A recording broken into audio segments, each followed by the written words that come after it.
Serial killers don't always lurk in dark alleys or abandoned houses.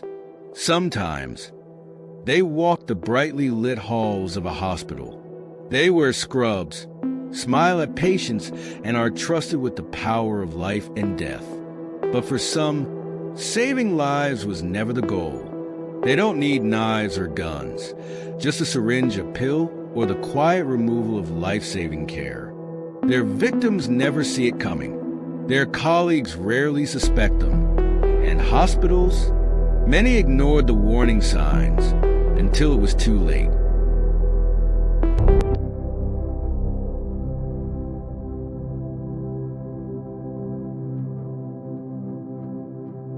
Welcome back to Prison Stories. This documentary unveils one of the most chilling and overlooked aspects of true crime: serial killer nurses. You plead guilty this morning. Yes, Your Honor. And are you pleading guilty because you are guilty? Yes, Your Honor. Did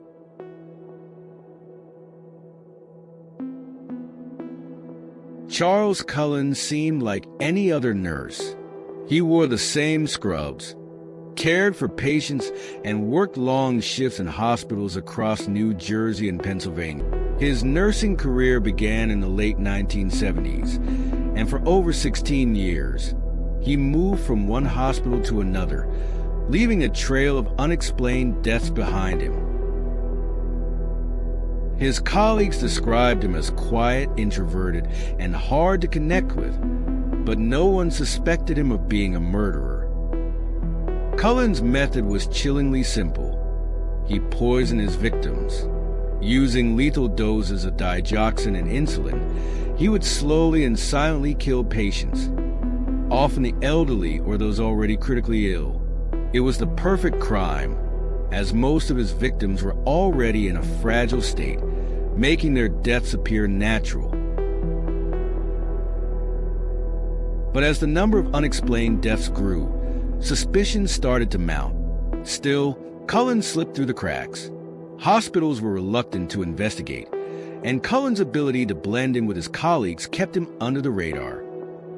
It wasn't until 2003 that Cullen's reign of terror came to an end. Nurse Amy Luffren, who had worked with him for years, became suspicious. He murdered people right in front of me. Do you wish to plead guilty? Luffren, determined to stop him, worked with authorities to gather the evidence needed to catch him. In 2006, Cullen was arrested after years of investigation. He confessed to killing at least 40 patients, but experts believe the true number could be much higher. During his trial, Cullen admitted that he had killed to relieve suffering, but his actions were anything but compassionate. His chilling indifference and lack of remorse shocked the world. Charles Cullen was sentenced to multiple life terms in prison without the possibility of parole. His case forced a nationwide reevaluation of hospital protocols, leading to stricter background checks and greater awareness of the potential for medical professionals to harm their patients.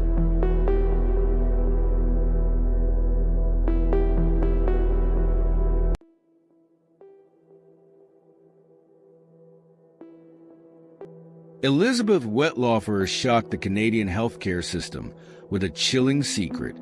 Employed as a nurse in Ontario, she methodically administered lethal doses of drugs to patients in her care. Under the guise of compassion, Wettlaufer claimed she was sparing her victims further suffering, but her actions were cold, calculated murders. Wettlaufer's victims were primarily elderly residents in long-term care facilities, individuals facing health challenges, but they did not consent to an untimely death. Her method was disturbingly subtle, a precisely measured overdose, carefully hidden among routine treatments that turned what should have been a standard dosage into a fatal injection. Over time, a pattern of unexpected deaths began to emerge, raising red flags among hospital staff.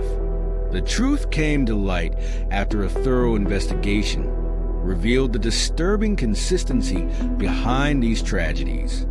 Allegations that a nurse had involvement in the murder of 8 elderly patients. The elderly Confronted with overwhelming evidence, Wettlaufer eventually admitted to killing 8 patients and acknowledged that there were additional attempted murders. Elizabeth Wettlaufer pleaded guilty to 8 counts of second-degree murder and 156 counts of attempted murder.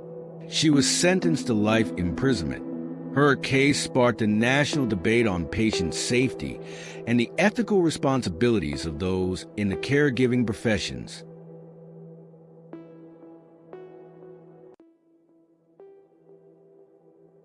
Niels Hogel's story is one of the most terrifying in the history of medical murder. A nurse at various hospitals in Germany, Hogel killed at least 85 patients over a span of several years. But some estimates suggest the true number of his victims could be much higher. Hogel's victims weren't specific in terms of age or illness. They came from all walks of life, from the elderly to younger patients. What connected them, however, was a methodical way in which Hogel carried out his killings. He would inject his victims with fatal doses of heart medication, causing them to go into cardiac arrest. He would then watch as doctors and nurses desperately tried to resuscitate the patients before moving on to the next one. It wasn't until 2005 that suspicions about Hogel's behavior began to rise. Colleagues at one hospital became alarmed by the number of cardiac arrests occurring under his watch and the unusual circumstances surrounding many of the incidents. Eventually, an investigation was launched. In 2015, after years of investigation, Hogel was convicted of 2 murders and several attempted murders, though he later confessed to killing 85 patients. His motive seemed rooted in a need for power and control. He admitted to injecting patients with drugs just to witness their suffering and the medical team's frantic attempts to save them.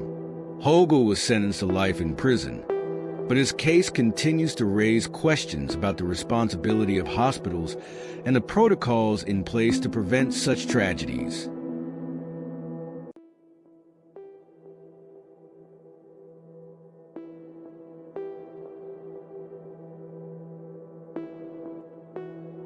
Kristen Gilbert was a nurse in Massachusetts during the 1990s.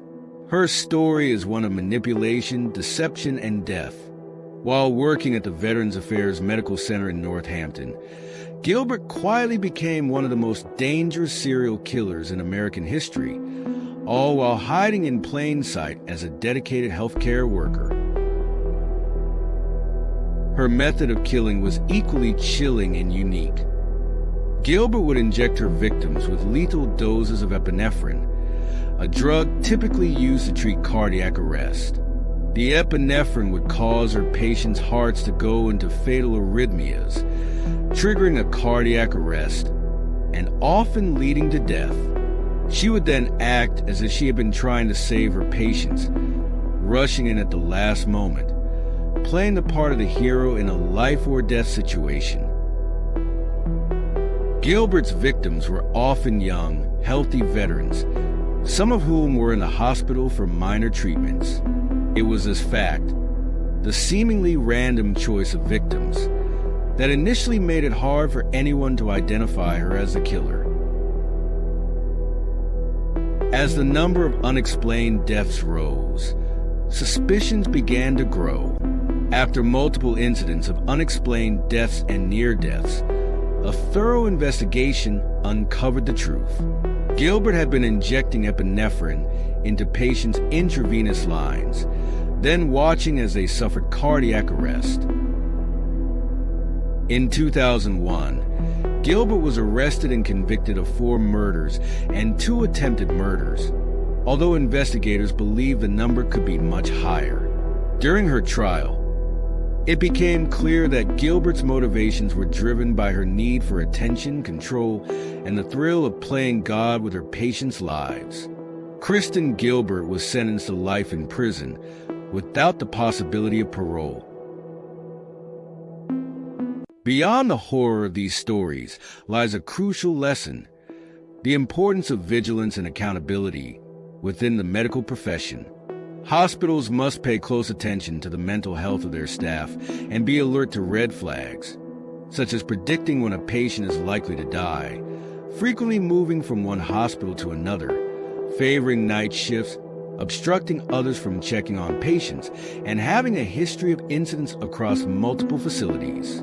Every human life is important, irrespective of age, gender, or race. Thank you for watching Prison Stories. If you liked the video, don't forget to like and share. Subscribe to the channel to watch more gripping tales from us.